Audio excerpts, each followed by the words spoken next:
Today I've got Khylin Rhambo from the movie 47 Meters Down. How are you, Khylin? Good, man. How you doing?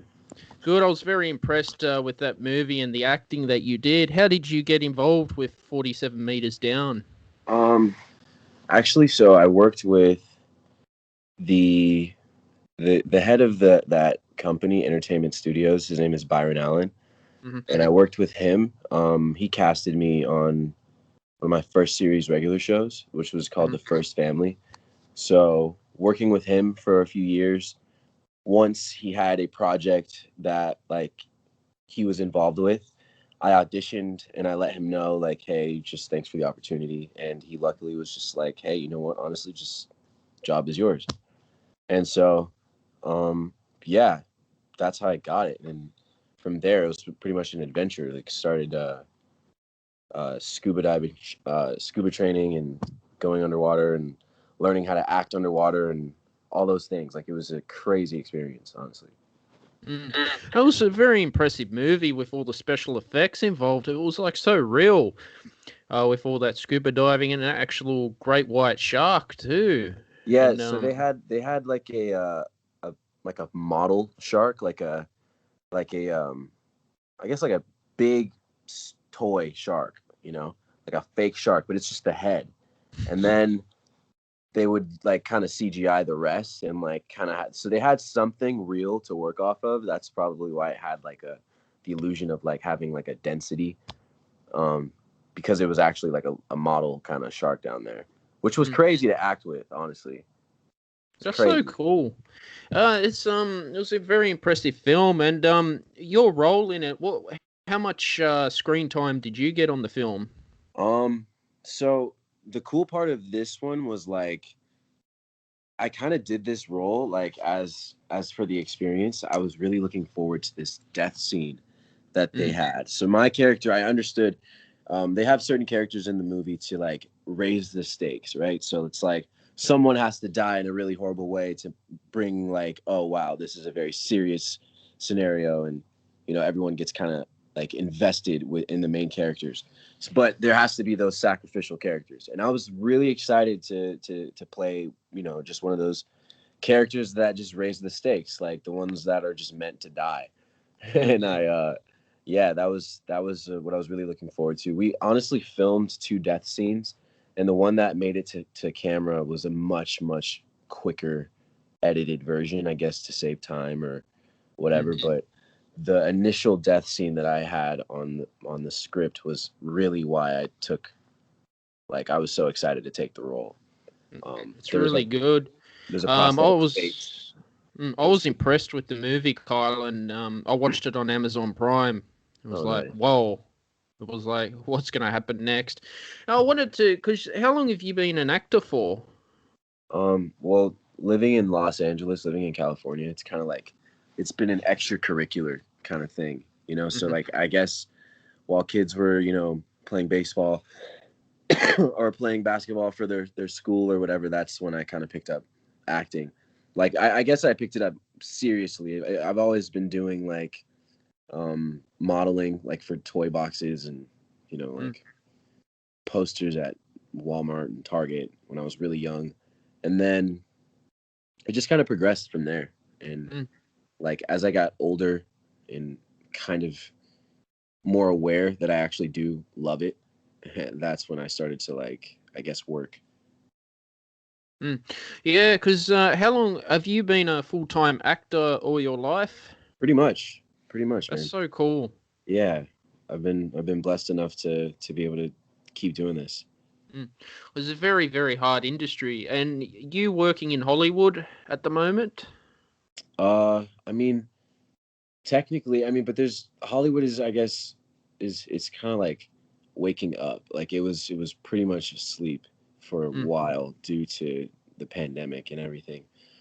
But I guess, are you talking about the physical location Hollywood? Yeah, physical location, working with Yes. other actors. Yeah, no. So when we film on most of the times, unless it's at a studio like Warner Brothers Studios or something like that, you're mostly filming not in Hollywood, ironically. You're filming. I just came back from finishing a short film and I was in a small town in France, and filmed in Seattle. So it's like most of the times where we're filming, like my really close friend, he's in the Philippines right now filming. So it's like it kind of not necessarily, even though it's just kind of like a saying, like Hollywood at this point, because most people don't really even film in Hollywood that much. Because have you worked with Australian actors in your career? I'm pretty sure I have, man. I've heard the accent. You know what? Yeah, I did. There was this film that I did last year called Crashed and Fueled. And I believe, I forgot which one of the actresses, she had an Australian accent. I've been out there before too. Really cool place. I've been to Sydney. Sydney's actually one of my favorite places out there. Beautiful. Australia's had quite a lot of good films done too. There was Wolf Creek, that was filmed all the way in the northern part of Australia, in the middle of nowhere, Khylin. Gotcha. It's like nothing out there. We've had a lot of successful films. I think Wolverine was filmed in Australia with Hugh Jackman. Yeah, that was a great one. You know, but that's so cool that you're a full-time actor, Khylin.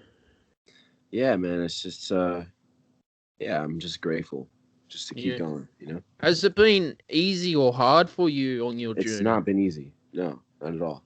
What's been your struggles? I mean, well, when you work in this industry, you have to learn how to believe in yourself. And, working as an actor as a kid and then growing into an adolescent and then to a young adult, there's whole different stages of acting. And it's kind of like no one really tells you when it flips, but normally you're auditioning for like Disney Channel and Nickelodeon and, roles that really don't require too much depth. And then as you get older, so it's kind of like interesting, like to be able to make this transition as an actor and also as a human being. Let's say like I got older, but I didn't really mature yet as far as like understanding what love is. So I can only pretend to the best of my ability when I get an audition where a kid is head over heels over someone. So, it's like really matching your life experiences with your characters and being able to experience enough life to be able to translate that through your characters. Like that was been the challenge, like because there was a moment in time where like my personal life was kind of halted and my age didn't stop going, so there were certain experiences that the characters were going through that I have not gone through yet, where I can use my imagination, but now that I've gone through those things, I can perform those just any kind of like essence of that, because I've really gone through it and I understand within here rather than in here. So it's the same thing with music, because I'm a composer too. I'm a classically trained musician. Same thing, maturity as well. It's tough to be a film composer. It's very competitive, but I just keep going at the end of the day, Khylin. That's literally the only thing that's like, in my opinion, that separates the people that make it to where they're trying to head to and the people that don't, is just they stop, Some people just stop because there's so many signs that say to stop. And it's a matter of if you listen to those things that say stop and turn around, or you keep going, because you know that's this is where you're supposed to go. Yeah. And with you've done quite a few movies I've seen on your IMDb profile, like Teen Wolf and Ender's Game.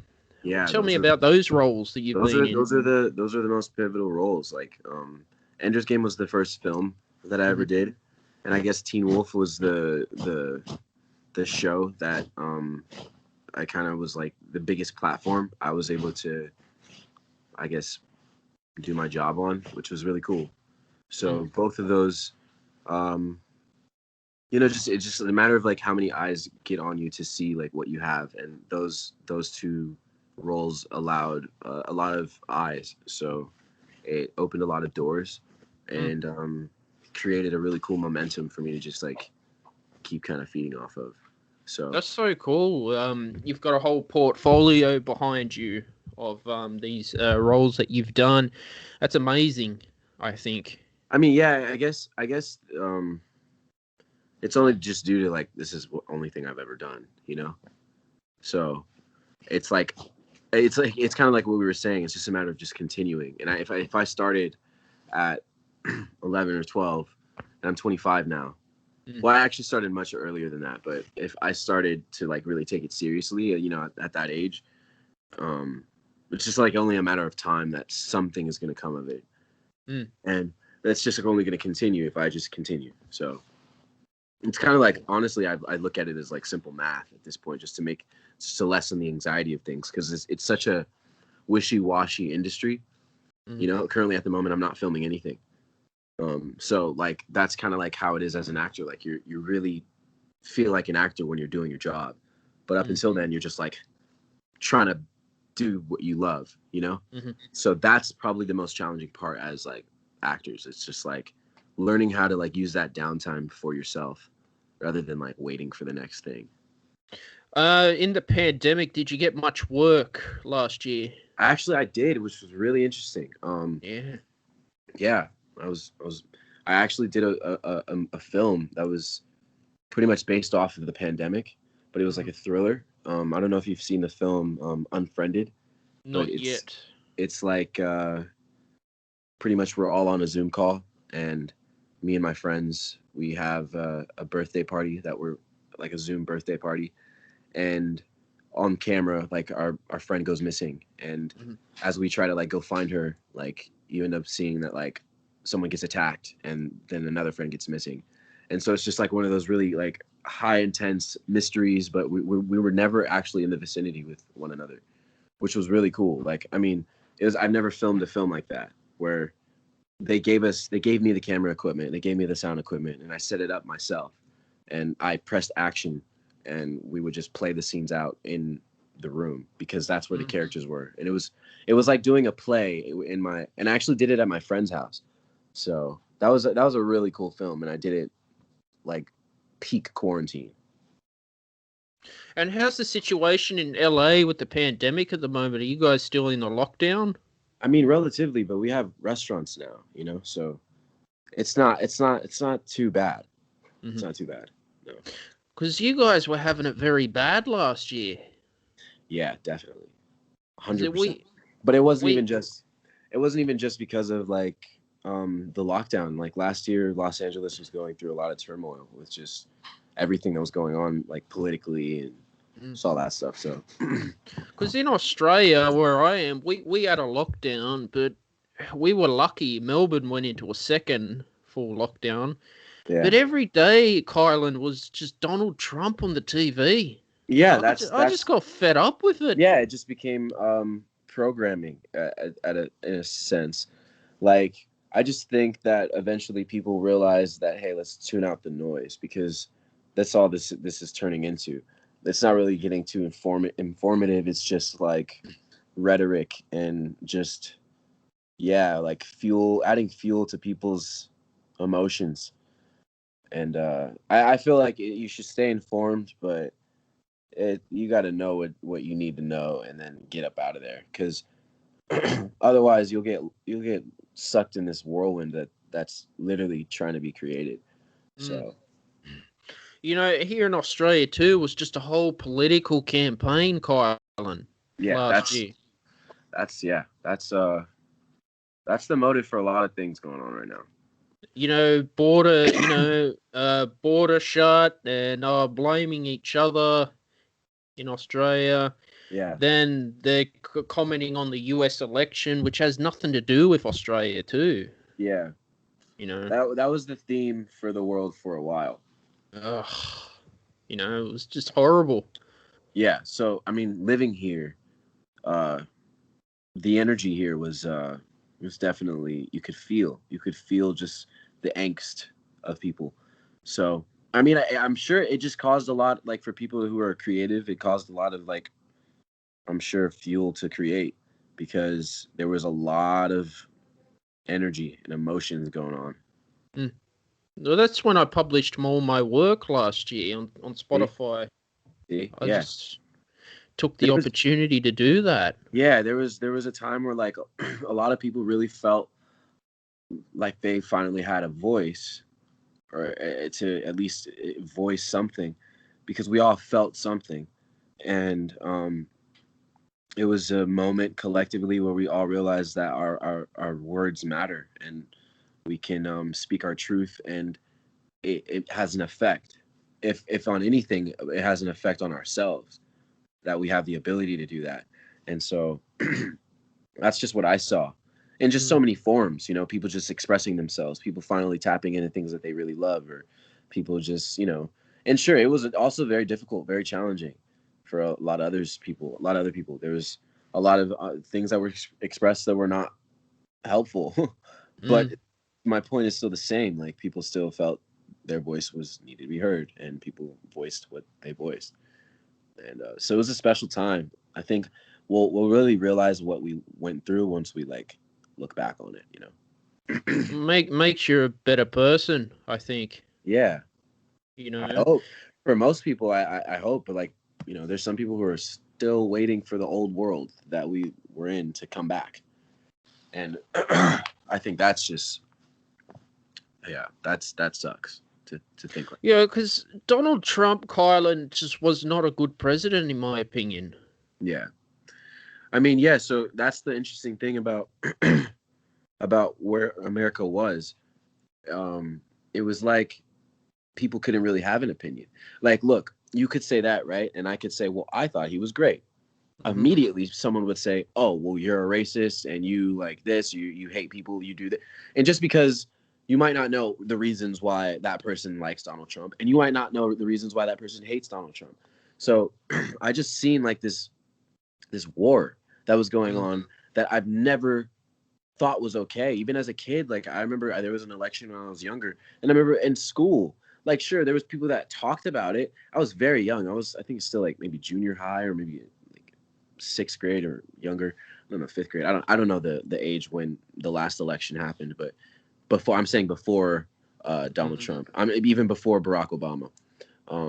I just remember, like, even let's give Barack Obama that example. Like, I just didn't see this level of like division between opinions. And I know that Donald Trump is a very controversial character, but still, I didn't know that there was just so many people that were willing to kind of like just kind of disown others because they just had a different thought pattern.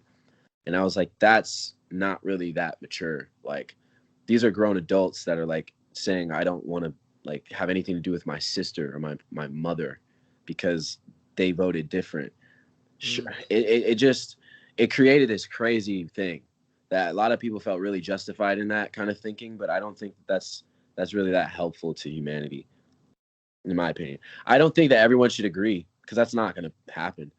But you can definitely argue it out. Like, this is why I dislike him. This is why I like him. Oh, okay. And maybe some minds and hearts will be changed through that. And maybe someone will be like, I see that. But I'm not changed. And it can just go on just like that. But I thought, we're obviously not that emotionally mature yet. Because over in the States, it's like a popularity contest over there.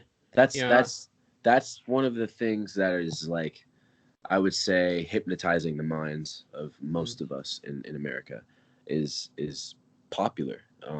Who can be? It's a race for fame, because everyone now feels like they have access to it through social media, through TikTok or Vine, or not Vine. Vine's not here, but through TikTok or Instagram, or there's so many different avenues now, YouTube, and that's fine. That's beautiful. That's beautiful that everyone can express themselves and be seen, be heard, and maybe even make money doing it. But there's also others that it's really messed with their minds, because the addiction and the need to be seen in that way on social media and gain those followers and gain that popularity, like, what it costs if you're going to play that game is very expensive.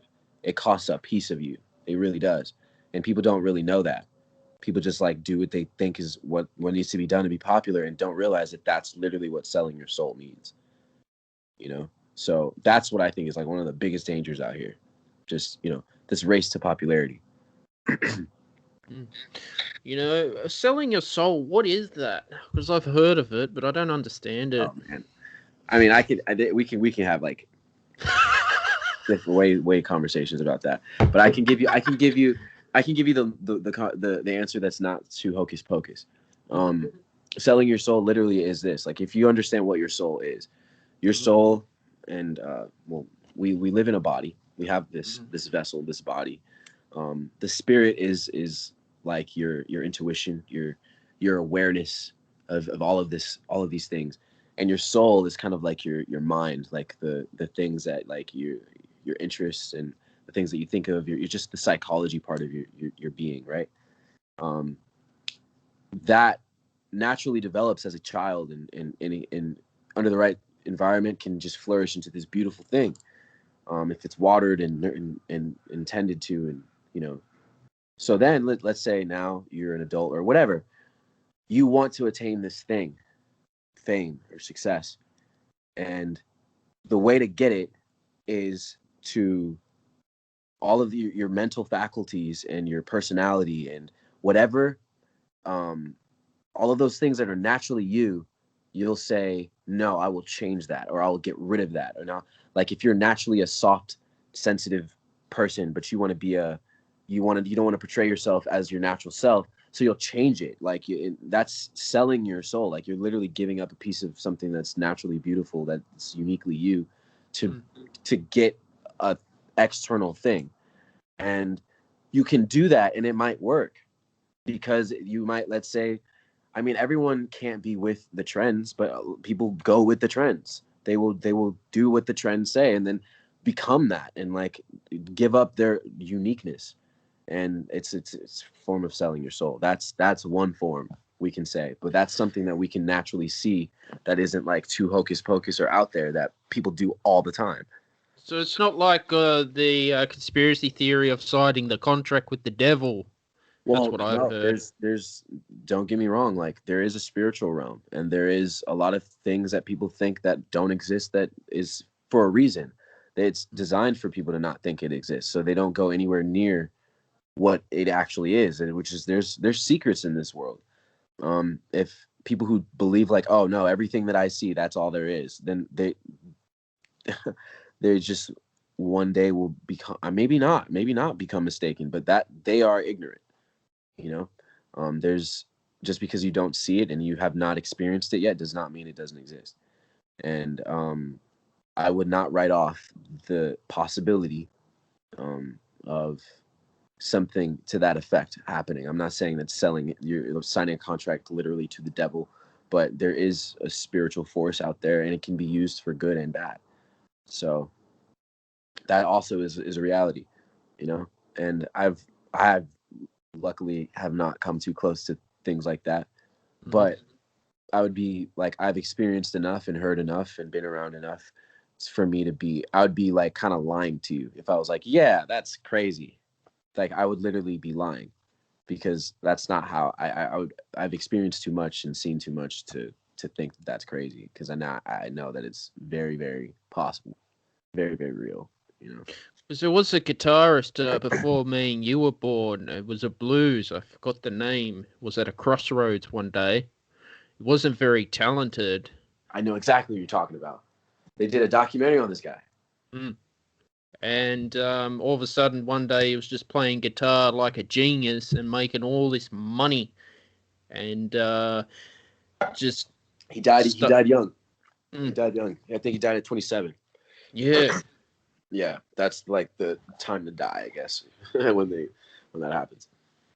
I Yeah, don't know. but it's See, that's the type of stuff right there where I just find it really entertaining, fascinating. Could be true, could be not. Like, but I just don't live in a. I don't have that mechanism where it's just like definitively that can't exist.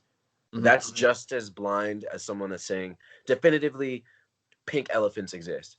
It's like, if you've never seen it, if you say yes, I know for a fact, it's like it's just as blind as someone saying yes, I know for a fact it doesn't. It's like you can't ever go into those extremes, you know.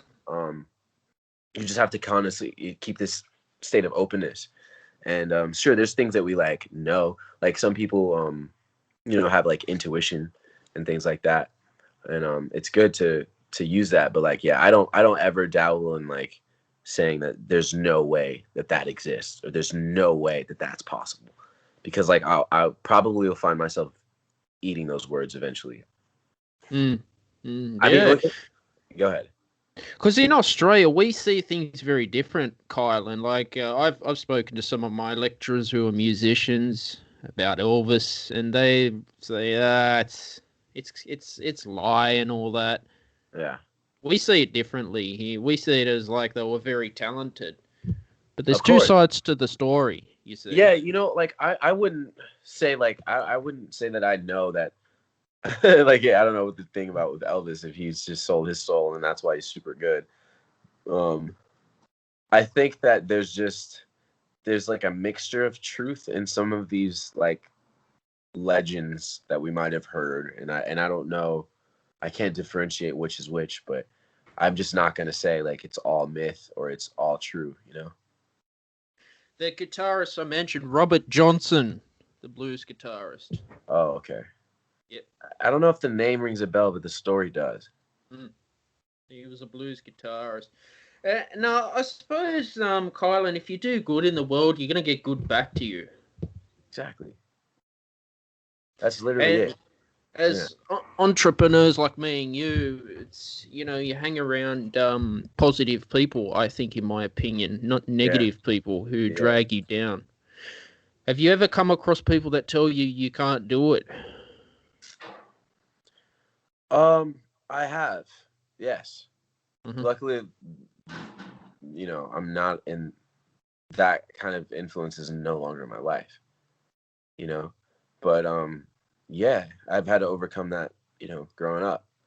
And man, it's not even like when you say do it, like it's not even just relating to my career, but just other things, other normal things in life. Like and then even like once you're around let's say an individual or an environment that just constantly discourages you, eventually, even when you're outside of that environment, your mind does it for them.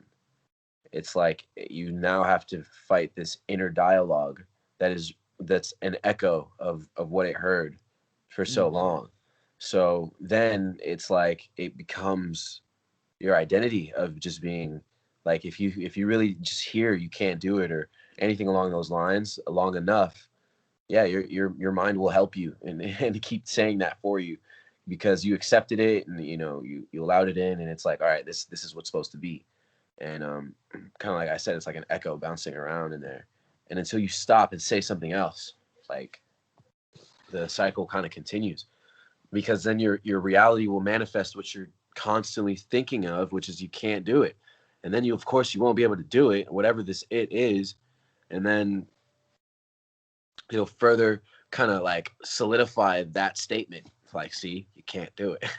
Mm. So the only I, way, bel yeah, I believe, Kylan, if you want something bad enough, it just happens. exactly. If there's a will, there's a way, kind of thing. And Mm. like, there's these cliches that we can just like, but those are powerful statements, like that's so true. Like there's been times where, I've been in a bind, right? Like popped my tire, something like that. And I had to call like the roadside assistance, and you know, the wheel lock wasn't Mm. I didn't have the wheel lock, so the guy couldn't even change my tire, and we were looking for the wheel lock, and there was so many things where it was just like, all right, I had the opportunity to just be like, okay, thanks for the help, man, I'm just gonna like push my car somewhere and leave and figure it out tomorrow, like. But it was just something about this guy was like, no, it's gonna happen, and I was like, oh, okay, yeah, all right, cool, we're gonna figure it out. And lo and behold, like we figured it out. It was in this very obscure place underneath, like where they get the spare tire from. It was like underneath and stuck in this like gunk thing. But I would have never found it. I would have never found that. He would have never found that unless we just were like, nah, we're gonna do it. It's gonna Mm. happen. So the reason why I came up with that example is because I remember thinking while after that happened, like I imagined the other scenario, where if we just didn't have enough willpower, like he would have went home and I would have had to figure out how to get my car, get a new tire. And yeah, so it was just, that's just true in all regards though, like on all levels. Um, it's just a matter of maintaining that will. And you got to do certain things to maintain that will. It's not really automatic. You gotta feed yourself positive thoughts, positive words, positive food. You gotta move. You gotta be active. You just gotta be like in alignment to keep your willpower. Because that can go down real fast if you don't do the right things. Real fast. And I know, like we all know what that looks like. That's called depression. Do you meditate? Yeah, I the reason why I haven't been saying like yes is because I said yes, I meditate when I was meditating like every day for like months. I remember like 4 months. I was like I broke my streak, whatever, and stopped meditating every day. But for the most part, yeah, like I have not meditated today. So I don't like to say yes, I meditate until like I do it consistently for like at least 2 weeks or so. But I've been working out for the past 5 days, but I still don't even say, like, if someone asks me, do you work out? I'd be like, nah, I mean, just getting back into it. Like, because it just doesn't even feel like it's true yet until I'm consistent. So the last time I meditated was 2 days ago. It was a great one. Yeah, I use this app called Insight Timer. Me too. Yeah, it's a great one. They have like guided experiences. They have just music. They have just a timer. I created a law of attraction circle on it as well. Oh, nice. So every morning I play just law of attraction meditation when I get up at 8 o'clock. So it's a great way to start the day. Oh, it really is. It's like once you start your day on that note, it's only upwards from there, It's come a long way, the app as well. It has, because a lot of people are the way it works is like it's just professionals put their content on it. It's like it's almost like meditation YouTube, and that's really cool. Like there's other apps where it's just like whatever courses they have and that's it, and you can just like replay those or whatever. But this one's really cool because it's like just the teacher themselves will just whenever they want upload another meditation thing, and it works off of donations too now, which is great. Like it's a cool way to just like actually have a community on an app. Well, my first meditation app was Headspace. I started with. Exactly. Yeah, that's kind of like the start for most. The good thing Insight Timer, the free version, is you can still use it, the meditation, and go into the live stream as well. That's what makes it a brilliant app to be using. Right. Insight Timer. Yeah. That's the blessing of it. That's so cool that you do stuff like that as well. But besides acting, what else do you do? I write, man. Yep. Yeah, I really enjoy writing. I guess most people assume that just means screenwriting, screenplay, like movies and stuff, but that's not even necessarily what I'm talking about. Excuse me, I'm gonna grab my phone charger while I'm talking. It's kind of interesting, man. Like it's cool to have the phone because I can actually do things while we have this. Yeah, I know, yeah. But yeah, I enjoy writing, and I have what's called like, here, I'll show you. See that this is the cool part of having the phone. I have this thing. It's called it looks like a journal. It is a journal, but I call it a soul book. So like I tried to like write certain things that like I would just feel, if that makes any sense, just from here. And sometimes it would it would be against logic. Like if I'm in a scenario, I might think of being inside of a river, like a white water rapids, but I'm literally thinking about like passing a test, but like that's what I feel like I'm just trying to, so I'll write those kinds of things that's really hard to explain in my head or say out loud to someone, but like for some reason writing it down, like that's just been my way of expression. And then like here, I'll show you. It's like I write pretty small. That's so cool. Yeah. This is going on 7 years, man. Wow. So my first entry was in 2014. And That's amazing. yeah, so this is the page that I'm on right now, and I got like just literally this much left. That's nothing. Like I can honestly finish that by the end of this month. So I don't write in it as frequently because I'm just like, ah, it's almost gone. Yeah, look, I do journaling too. I think it's good. Yeah, definitely. It's You know, it's an extremely healthy way to connect with yourself. especially, I mean, it's good to just get things out of your head too, and just put it on paper. Right, and just to even like sometimes you don't even know what you're thinking. You're just because you're just doing it, you know. Some because you're not even aware. Like it just brings awareness to what's going on internally. Because when you're sitting at that blank state, when you're staring at that blank page, the only way to get something onto it is you have to go in here and pull it out. That's the only way. I mean, you can try pulling it. When I say in here, some people, I'm just naturally trying to write from this place, but like you have to go within yourself, within your mind, within your heart, whatever you think of, however you imagine it. But you have to go inside, and so that's why I like writing, I guess, because it's just like it just forces that. It's the same thing as like art too, just drawing. Like you have to go within, you have to see an image within first, and to put it down, or maybe you don't, but like you're coming from an invisible expression, which is that's just I guess the artist in me that just like likes that place. Mm. Have you played a musical instrument or No, participated in music? I would have. I mean, I did just like the classic. Everyone in out here in America, we've done like this. It's like a flute in Mm-hmm. third grade. It's the Yep. recorder. The recorder. Mm-hmm. Yeah, I did that. Hated it. I didn't hate it, but it was just it didn't sound good. It sounded bad. Mm-hmm. Um, I just love music, man. So I don't, I haven't played any instruments, and I kind of let the excuse that I'm too old, but I'm only 20. It's ridiculous. Believe that. But yeah, like I love it. I would love to know how to play the guitar, but one day. Mm. One day. And no, that's do you have what are you listening to on your playlist? Man, it is so many things. I think I like a lot of kind of psychedelic esque sound, like Mm. music. Like, um, Tame Impala is like a good reference point of just the kind of vibes that I like. But dude, I like so many different things. I guess everyone's favorite answer is like I like everything except country, but that's not mine. Like I really like everything except like most like major pop.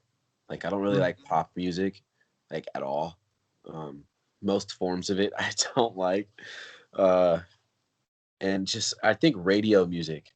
If Mm. it's on the radio, normally I don't like it. Um, but other than that, like I like let's see, all the artists like no one would you wouldn't know, no one would know. I guess I can name a few. His name is James Blake. Mm-hmm. He's good. Um, yeah, I like a lot of like electronic esque sounds. Um, all different kinds, like chill electronic, like house, deep house. Um, yeah, really just like intense type music. I like those kinds of things. Um, I love rock. I love rock music, different kinds. I like punk rock. I like soft rock. There's like all alternative rock, and there's dude some really heavy stuff too. I Mm. never really got into metal though. Metal was just too much. Like I'm not trying to like have like the like Satan like songs. Like it's just a little too out there for me. You should hear Slayer. Oh yeah, Slayer. Yeah, like that's Oh maybe god. that's probably like on the lines of like being a lot. But I do like the energy, just like it's just like a primal animalistic kind of energy that's really fun to play with. All their lyrics in Slayer is to do with Satan. I know, man. Like that stuff is just ridiculous. Like It's been like that before you were born. Me and I've you heard, were born. huh? All their lyrics have been like for the devil since before me and you were born. Yeah, they're playing with fire, man. Playing with fire. Like even if you don't believe in the devil, that's fine. Like you don't have to believe in the devil, but it's like the idea of just something that's just ultimately evil. Like, all right, cool. Like, I don't even want to play with that concept of like worshiping something that's like, even if it's imaginary, like, nah, like, it's just, I feel like we are so powerful as human beings that like whatever we like put our minds and energy and focus on, like, it really gives life to something. You know what I mean? So it's like, I think if a group of people collectively get into a concert and are just all thinking about some Hail Satan, I just don't know what kind of energy, like, that's something that I don't need to really experience. I don't know. I mean, Dave Mustaine from Megadeth's quoted that they're not Satanists. The lead singer Tom Araya, he's a Catholic, apparently. So what is the point of doing all that? I think it's a marketing thing from them. Probably. But see, look, even still, the people that listen to it don't. They could. There's people that probably take that very seriously. You know? Yeah, I never really got into Slayer. I'm a metal person. I like Metallica, Megadeth. Yeah. I've always felt they Metallica's had cool. purpose with what they're writing, whereas Slayer's just all thrash metal and Yeah. it's just the same stuff. Yeah. Yeah, it's not for me. Yeah. Same. You know, I do like Eminem and 50 Cent. Yeah. I do find that they've got talent as well. Did you get into rap music? Yeah, that's kind of like what I grew up on, but that was kind of like culturally what I was like supposed to listen to, I guess. Like, and I've always enjoyed it because I can understand, like, some people can just hear it as like talking and yip yap or whatever, and then other people can understand it as like I'll never like bash country singers because I know that some of the range and some of just the level of like the way that they tell their stories, like, even though it's not my favorite kind of music, like I always find a level of like respect for like doing a different kind of genre really well. So rap music was like that. Like, I really enjoyed it. I really enjoyed the beats. I really enjoyed the way it made me feel. I enjoyed the way the lyrics. Some people just are really, really talented with like painting a picture and just wordplay. It's like poetry, you know?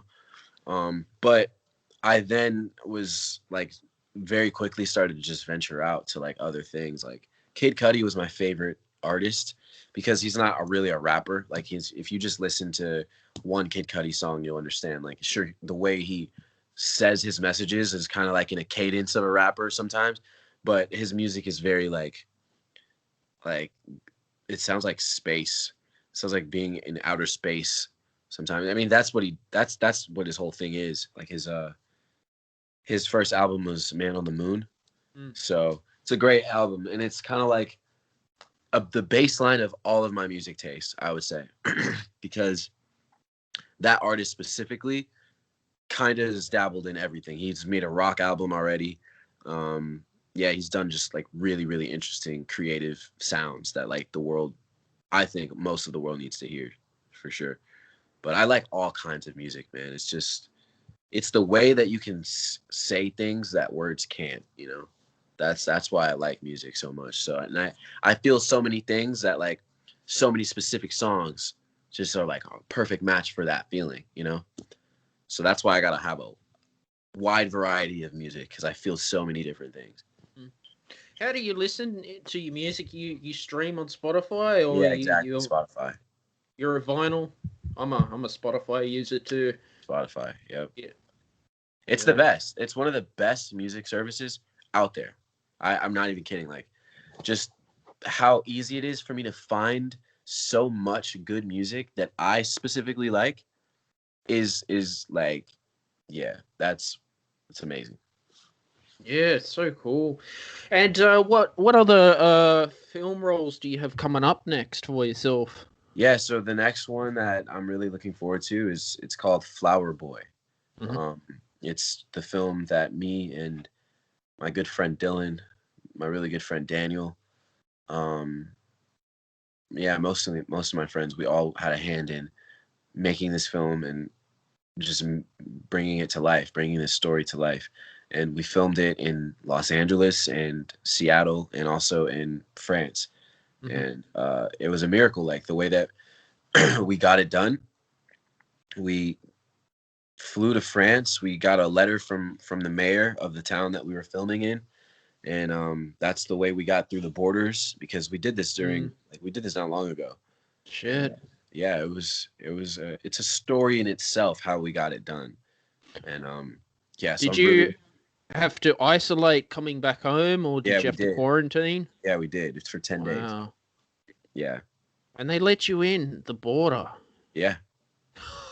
Well, of course, we had to get tested and everything, and like it was very strict on just social distancing and masking and all of those things. But other than that, like we got it done, and no one got any positive test back, and everyone came home with no COVID, and still to this day, no COVID. Everything's good, and movie's done, and yeah, it was a great experience.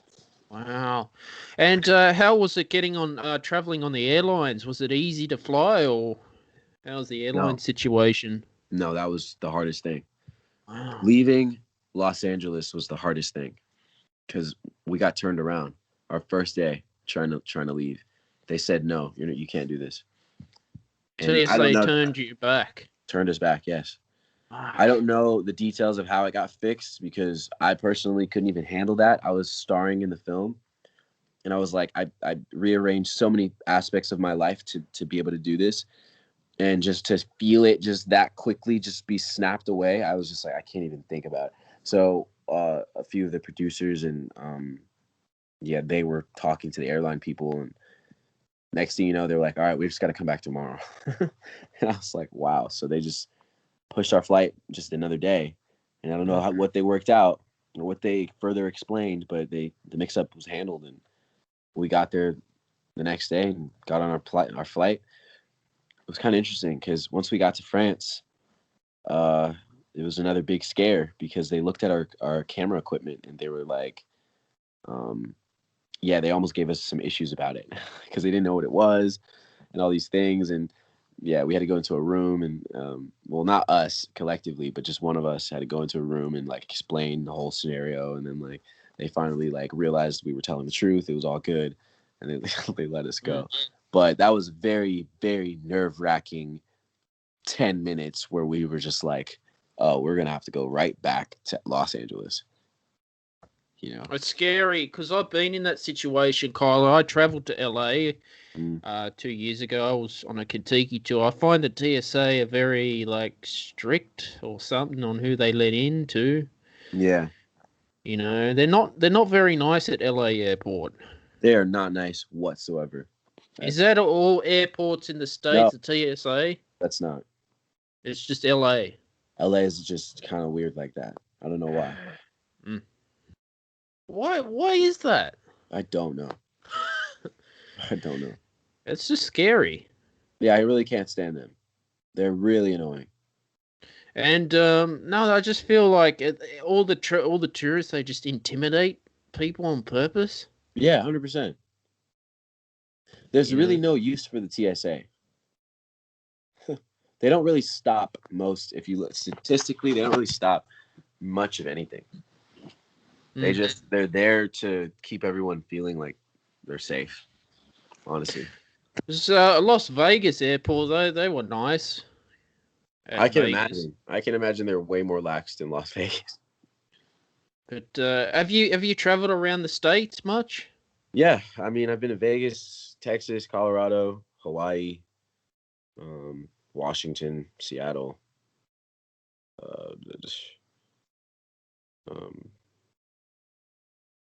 Washington, D.C. Mm-hmm. Yeah. And it's just LA airport. They're just rude and arrogant. Yeah, now that you think of it, yes. Yeah, it's not a nice place. Yeah, sometimes, I mean, yeah, like there's a lot of mean energy out here. There's also a lot of friendly people, man. There's also a lot of really good people in LA. So it's like LAX, the airport. Don't even think about it. So, can you take an international flight from San Diego, or do you have to go through LA? An international flight to San Diego? No, I mean, flying from San Diego to international, I mean. to like LA No, or to like France and uh, wherever uh, you went. uh okay. So like yeah, I think so. Yeah, why wouldn't you not? That would I'd be rather do that. that exactly, you're right, huh? But the problem is with Australia, you have to go through LA and then transfer. Yeah, man. It's just like you really don't like LA. Nah. That's hilarious.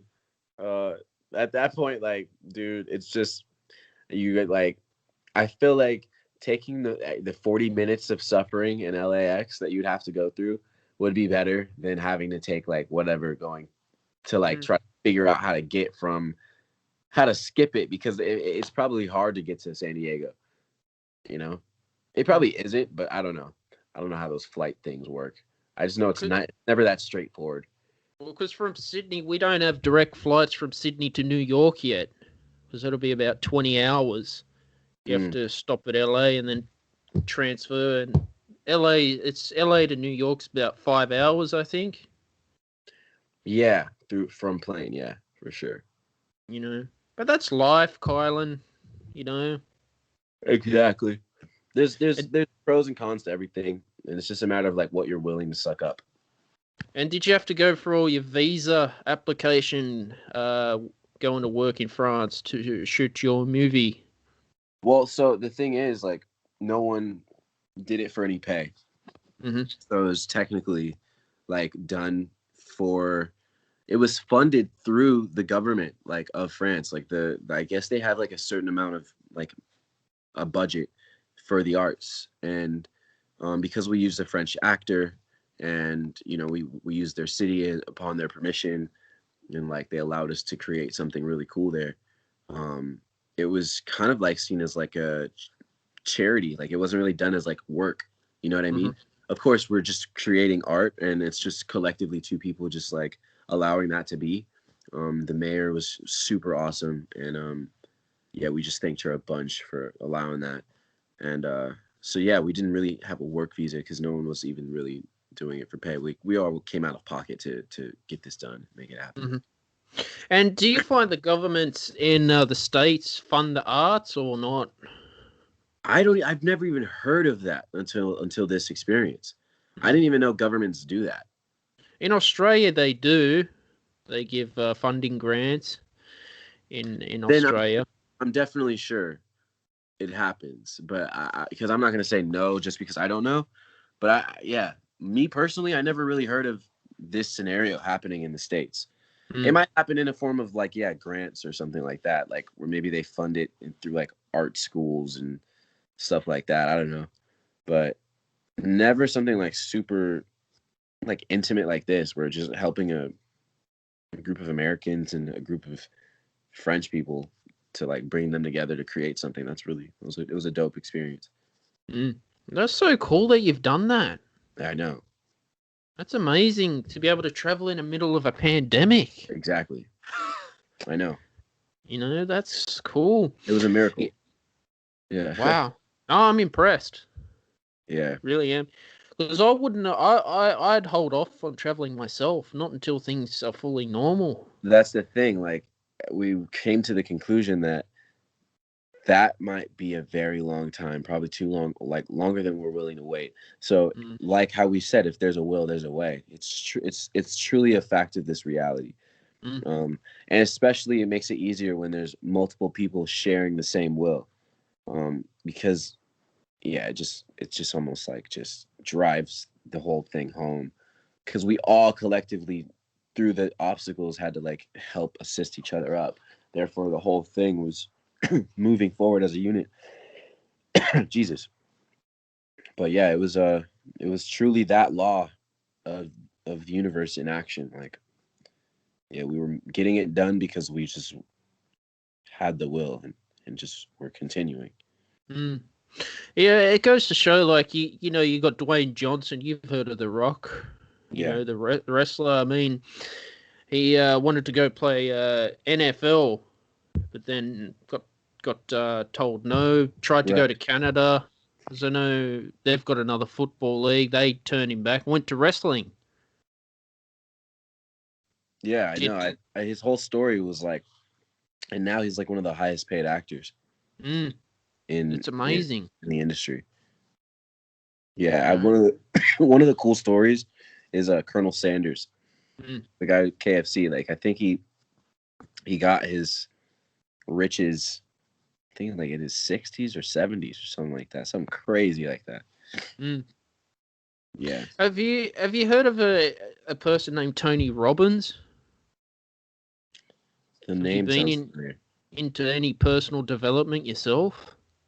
Tony Robbins, yes, of course. Yeah, the motivational speaker. Yeah, of course.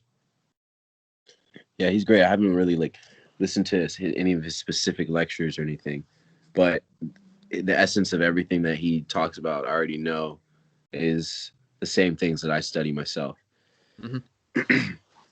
Khylin, thank you for coming on today's show.